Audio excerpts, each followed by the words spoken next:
అందరికి కూడా నమస్కారం అండి. నిన్న జగన్మోహన్ రెడ్డి గారు బూతులు మాట్లాడిన రాంబాబు గారి ఇంటికి పలకరించడానికి వచ్చాడు. అంటే బూతులను ప్రోత్సహిస్తున్నారా జగన్మోహన్ రెడ్డి గారు అని నేను అడుగుతున్నాను. ఒకటి, ఫస్ట్ మీరు బూతులు చంద్రబాబు నాయుడు గారిని తిడితే మేము వచ్చాం. అక్కడికి వచ్చినప్పుడు మీ లేడీస్ కూడా ఇంకా మీకంటే ఎక్కువ బూతులు మాట్లాడారు. అంబటి గారి కంటే ఎక్కువ వాళ్ళ లేడీస్ ని అక్కడ పెట్టి ఒక 200 మంది నా పైన దాడి చేయించారు. దాడి చేయించినప్పుడు మా పార్టీ వాళ్ళు, ఎమ్మెల్యే గారు అందరూ అక్కడికి వచ్చారు. వచ్చినప్పుడు మీ వాళ్ళ మీరే రాళ్ళు వేసుకొని, కర్రలు వేసుకొని, తగలబెట్టుకొని, ఇవన్నీ మీ సంస్కృతి.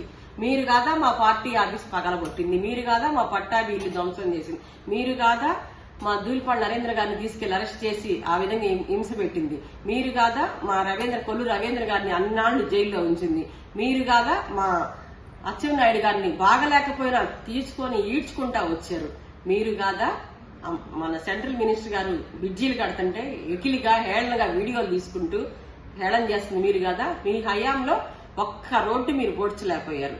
మా మినిస్టర్ గారు వచ్చాకే రోడ్లన్నీ బాగున్నాయి, అందరూ బాగున్నారు ప్రజలందరూ. ఆయన కూతురు అక్కడి నుంచి వీడియో వదులుతుంది, సెంట్రల్ మినిస్టరు అని. ఇక్కడ కూతురు ఏమన్నా సినిమా చూపించి ఏం చూపించాలా? మీరేం మాట్లాడుతున్నారు లేడీస్ పట్ల? లకారాలు మాట్లాడతారా ఈ రాష్ట్ర సీఎం పట్ల? ఇదేనా మీ సంస్కృతి? మీ నాన్నగారు లా చదువుకున్నాడంట, మళ్ళీ మంత్రి గారు రాష్ట్రానికి. మీ నాన్నగారే అంత బూతుల్ లాంగ్వేజ్ మాట్లాడితే సామాన్యమైన వాళ్ళు ఇంకే విధంగా భాష నేర్చుకుంటారు?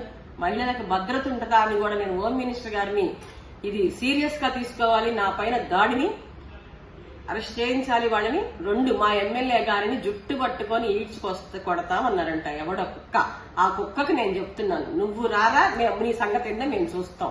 ఎట్లా కనపడుతుంది? ఒక ప్రజాప్రతినిధి, అన్ని వేల ఓట్లతో ఆవిడ గెలిచింది, ప్రజలు ఎన్నుకోబడింది. విడుదల రజని ఏం చేయించలేదా పాపం? మా శ్రీకృష్ణదేవరాయలు ఒక రౌడీదారులాగా వచ్చి గోండాయుధం చేయించావు కదా అక్కడ, ఎంపీ అని కూడా చూడకుండా.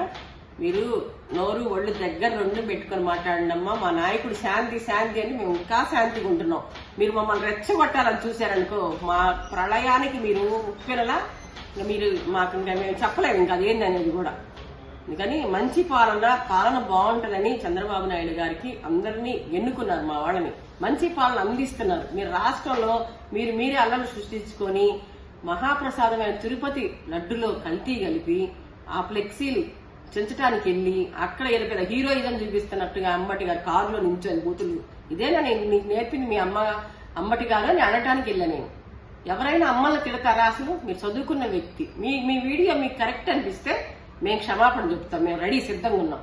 మీ వీడియో ఏంటో, మీ పిల్లలు మీ నాన్నగారు ఎలా మాట్లాడారో, భాష ఎలా ఉందో మీరు చెప్పండి అమ్మా, అప్పుడు మేము రెడీగా ఉన్నాం. మీరు ఆ విధంగా లాంగ్వేజ్ మాట్లాడి, ఆ విధంగా ఆఫీసులు బాగా కొట్టించి, ఆ విధంగా రౌడీజాలు చేసి ఎమ్మెల్యేలు అరెస్ట్ చేయించి, కాదని చోట్ల ఆ పాపం ఆయన అసెంబ్లీ స్పీకర్ గారిని ఏ విధంగా కొట్టించారు మీ రయంలో? అవన్నీ మాకు గుర్తులేవా? అన్నీ గుర్తున్నాయి తల్లి. మీరు ఇలా పదవుల కోసం మీ నాన్నగారిని అడ్డం పెట్టి, లేకపోతే జగన్మోహన్ గారు ఆడుతున్న నాటకంలో మీరు బలవుతారు. జాగ్రత్తగా ఉండండి. మరొకసారి ఎమ్మెల్యే గారి జోలికి వచ్చినా, పెమ్మసాని గారి జోలికి వచ్చినా ఊరుకునేది లేదు. వాళ్ళిద్దరు కూడా అభివృద్ధి పదంలో నడిపిస్తున్నారు, అందుకే వాళ్ళు గెలిపించారు ప్రజలు. కల్పన గారు, డాక్టర్ గారు మాట్లాడారు. అందరికీ నమస్కారం అండి. మేము తెలుగుదేశం పార్టీకి అభిమానులం, సిబిఎన్ గారికి, ఆయన విజన్ కి వీరాభిమానులం. ఆంధ్రప్రదేశ్ అభివృద్ధిని ఆకాంక్షించే ఒక సామాన్య ఓటర్లు అండి. అంతగా అభివృద్ధి చేస్తున్న ఆయన father of Amaravati, father of Andhra Pradesh, ఒక మహోన్నతమైన వ్యక్తి, చాలా గొప్ప మేధావంతుడు.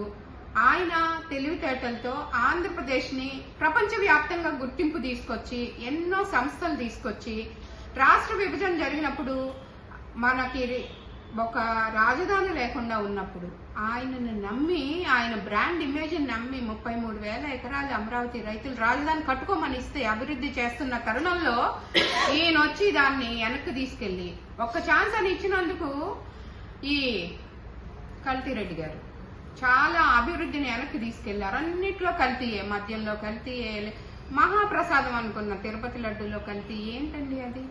ఎంత మహాప్రసాదంగా హిందువులు ఎంతో ఉత్తమంగా భావించే తిరుమల తిరుపతి దేవస్థానం వాళ్ళ తిరుపతి లడ్డు, దాని రెసిపీ పేటెంటెడ్, అంటే దాన్ని ఎవరు రెప్లికేట్ చేయలేరు అసలు. అలాంటి పేటెంటెడ్ రెసిపీ ఉన్న లడ్డూని కూడా కల్తీలతో చాలా దారుణంగా హిందువుల మనోభావాలు దెబ్బతినే విధంగా ఈ రకంగా చేసి చాలా అన్యాయం చేశారు ఆంధ్రప్రదేశ్ హిందూ బంధువులందరికీ. తిరుమల తిరుపతి దేవస్థానం అభిమానులందరికీ ప్రపంచవ్యాప్తంగా ఉన్నారండి దాని అభిమానులు, ఆంధ్రప్రదేశ్ అనే కాదు. అట్లా చేస్తే ఏం జరిగింది, ఏది నిజం, లడ్డులో ఉండాల్సిందేంటి, ఏం కలిపారు, ఏం కెమికల్స్ కలిపారు అని ఒక ఫ్లెక్సీ వేస్తే దాని దగ్గరికి వెళ్ళి ఛాలెంజ్ చేసి మమ్మల్ని అవమానం చేస్తారా అని ఛాలెంజ్ చేసి పరుష పదజాలంతో తీవ్రమైన కార్యకర్తల్ని రెచ్చగొట్టే విధంగా ఆయన పరుష పదజాలంతో దూషించి మా అధినాయకుడిని, మా సీఎం గారిని ఆ రకంగా దూషిస్తే మేము ఎలా భరిస్తాం, సహిస్తాం చెప్పండి. మాకు ఏంటి కర్మ, మేము అధికారంలో లేనప్పుడు మమ్మల్ని అని మా మీదే కేసులు పెట్టి మమ్మల్నే రోడ్ల మీదకి ఇచ్చి మా అధికారంలో కూడా మాకు ఇదేనా? మేము ఇప్పుడు మా అధికారంలోకి వచ్చినా కూడా మా అధినాయకుడిని ఈ రకంగా దూషించి ఇంత చేస్తుంటే ఆ వ్యక్తి ఆ వయసులో నిజంగా ఏడుపు వచ్చేస్తుందండి. చంద్రబాబు నాయుడు గారిని ఇలా అంటున్నారా అని ఎంత బాధ, కడుపులో బాధతో మేమందరం రోడ్డు మీదకి వచ్చాం. ఆ రోజు మా ఎమ్మెల్యే గారు 4కే ఫోన్ చేశారు, అక్కడికి 4000 మంది వచ్చారు ఒక్క గంటలో. ఇంత అభిమానం ఉంది మా నాయకుడి మీద అని మేము అడిగి క్షమాపణ చెప్పండి చాలు అని స్లోగన్స్ ఇచ్చాం. అంబటి రాంబాబు వచ్చి క్షమాపణ చెప్పాలి అన్నాం అంతే. అప్పుడు ఆయన బయటకు వచ్చి క్షమాపణ చెప్తే సరిపోయేది, ఎంత సినిమా డ్రామా అయ్యేది కాదు. ఈ డ్రామా, హై డ్రామా మొత్తానికి కర్త కర్మ క్రియ అంబటి రాంబాబు గారి పరుష పదజాలం, ఆయన వర్బల్ డయేరియా, ఆయన ఇలా మాట్లాడి ఉండకూడదు. అంతటి ఒకసారి 2 సార్లు ఆయన మంత్రిగా చేశారు, ఎమ్మెల్యేగా చేశారు, 30 ఏళ్ల నుంచి రాజకీయాల్లో ఉన్నారు. అంతటి అనుభవం ఉన్న ఆయన ఇలా మాట్లాడి ఉండకూడదు. ఇంత సినిమాకి ఆయన కారణం అయ్యి ఆయన ఇప్పుడు ఆయన అన్న మాటలకే కాదు, ఇంతమంది ప్రజల మనోభావాలు దెబ్బతీసినందుకు కూడా ఆయన మానసికంగా మమ్మల్ని ఇంత చిత్రవత చేసి 2 రోజుల నుంచి మేము ఇంత కష్టపడుతున్నందుకు కూడా ఆయన దీనికి ఆయన he has to pay for this,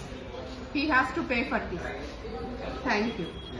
వాళ్ళే దొరికారు. రండి రండి రండి.